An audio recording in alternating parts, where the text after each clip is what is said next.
Hello guys, good afternoon sa inyo boss. Ini po. Ini sa to yung simpleng ulam to this lunch time. Payo po nining uri kailan nagoroglas na ba ganyan sobrang kanamoyan guys oh. Ayan na. Ito po yung ulam ko. Ngayon, ayan. Ayan. Ulo ng baboy.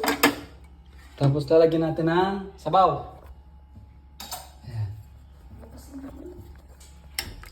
Mayroon tong libas guys. Ayan. May libas.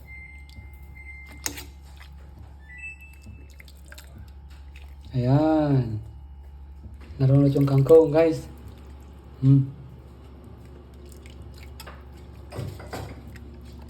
Maparangon to kita mga tuwagang. Okay.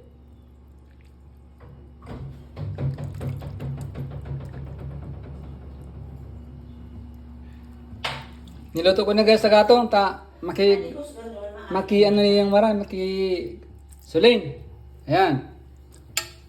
Okay. Ayan. Ayan guys, ayun oh. Tatanggal na guys yung buto ng ano baboy. Ayan. Makakain tayo guys. Okay. That's all for today guys. Thank you very much.